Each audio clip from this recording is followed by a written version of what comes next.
जय हिंद। मैं assistant professor doctor Nishi Raghav Swami Vivekananda Subharti university से। तो जो अभ्यर्थी LT grade assistant professor UGC NET, TGT, PGT, NVS, KVS, CTET किसी की भी तैयारी कर रहे हैं उनके लिए स्पेशल हम कुछ आज लेकर आए हैं। तो आज हम चर्चा करने वाले हैं एक प्रसिद्ध उपन्यास देवरानी जेठानी की कहानी, जो गौरी दत्त शर्मा द्वारा 1870 में लिखी गई। और इस कहानी का प्रकाशन जो हुआ मेरठ के जिलाई छापाखाना द्वारा हुआ। और उस समय किसकी सहमति मिली, उस समय की अगर सहमति की बात करें तो उस समय के तत्कालीन गवर्नर ब्रिटिश केमसेन द्वारा सहमति से ये उपन्यास जो है प्रकाशित हुआ। आगे कथा सार पर हम प्रकाश डालते हैं, भूमिका पर सबसे पहले चर्चा कर लेते हैं। तो इस उपन्यास की प्रमुख भूमिका की अगर बात की जाए तो इसमें उस समय बनिया समाज में जो जन्म मरण के समय जो रीति रिवाज थे उस पर चर्चा की गई है। दूसरी अगर बात की जाए तो उस समय की जो पढ़ी लिखी महिलाएं और अनपढ़ स्त्रियां थी उनमें परस्पर क्या अंतर होता था, उन महिलाओं का काम पूरा दिन जो है किन किन कामों में व्यतीत होता था, वो बच्चों का लालन पोषण कैसे करते थे, इन सब पर प्रकाश डाला गया है। और साथ ही चलिए अब इनके पात्रों पर भी चर्चा कर लेते हैं। इस उपन्यास का केंद्रीय पात्र जो है वो सर्व सुखलाल है। ये एक बनिया थे और मेरठ में आढ़त की इनकी अपनी दुकान थी। इनके बड़े बेटे का नाम दौलत राम था, छोटे बेटे का नाम जो है वो छोटे लाल था। और इनकी बड़ी बेटी पार्वती और छोटी बेटी सुखदेई इनकी छोटी बेटी थी। आगे समय व्यतीत होता रहता है। दौलत राम जो है वो पढ़ने लिखने में इतने ज्यादा अच्छे नहीं थे, तो वो अपने पिता के साथ आढ़त की दुकान पर जाने लगते हैं। वहीं बड़ी बेटी पार्वती का विवाह कर दिया जाता है।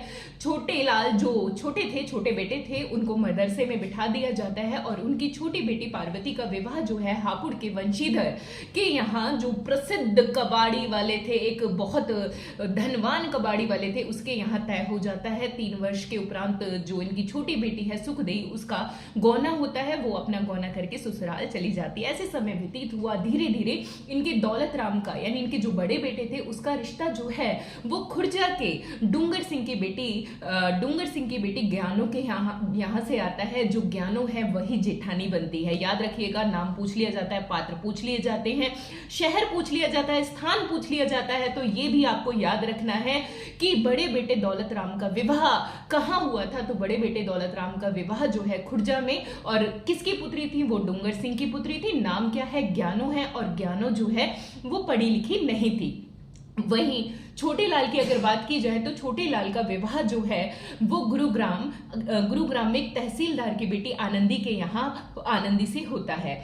आनंदी जो है वो पढ़ी लिखी है, वो पूजा अर्चना इन सब में बहुत विश्वास रखती है। साथ ही वो जन्माष्टमी हो गया, एकादशी हो गया, रामनवमी हो गया, इन सब का जो है वो व्रत रखती है।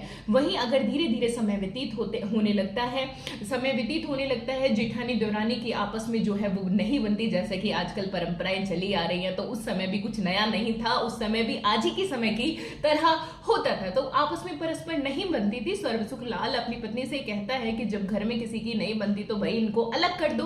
परंतु इस पर सर्वसुख लाल की पत्नी कहती है कि अगर मैं इनको अलग करूंगी तो जमाना क्या कहेगा।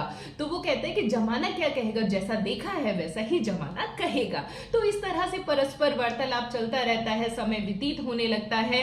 छोटे लाल के यहाँ जो है एक पुत्र रतन की प्राप्ति होती है। इस पर जेठानी ज्ञानो कहती है जिनके नसीब अच्छे होते हैं उनके यहाँ बेटा होता है, और जिनके नसीब खोटे होते हैं उनके यहाँ बेटी होती है। आपको क्या लगता है ये मनोवृत्ति अभी बदल गई है? तो अभी भी कहीं ना कहीं ये मनोवृत्ति हमें देखने के लिए मिलती है। तो इन्हीं सब चीजों को केंद्र में रखकर गोपाल राय ने उस समय की मनोवृत्तियों को अपने उपन्यास में उकेरा है। आगे अगर चर्चा की जाए तो कुछ समय व्यतीत हुआ।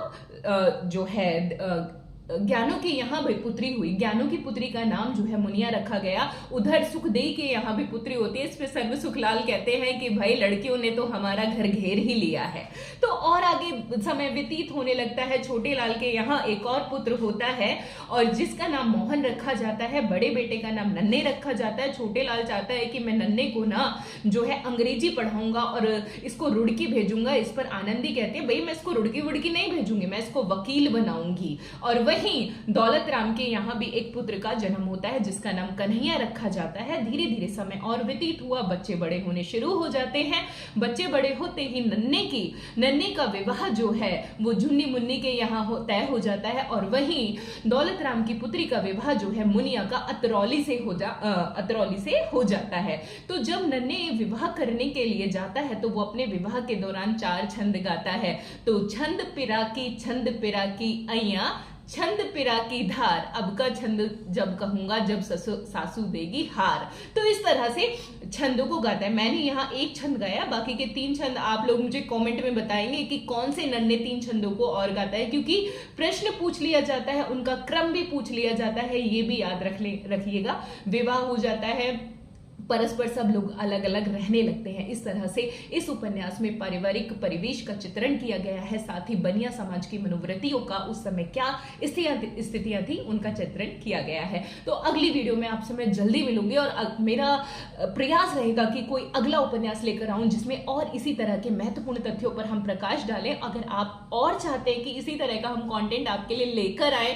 तो प्लीज कमेंट में आप सभी बताइएगा कि हाँ मैम ये वाला उपन्यास आप लेकर आइए, इस वाले उपन्यास पे अभी हमें चर्चा करनी है। तो मिलते हैं नेक्स्ट वीडियो में, और याद रखिए भूलना नहीं है सब्सक्राइब करना डिपार्टमेंट ऑफ लैंग्वेज का चैनल सुभाटी यूनिवर्सिटी। जय हिंद।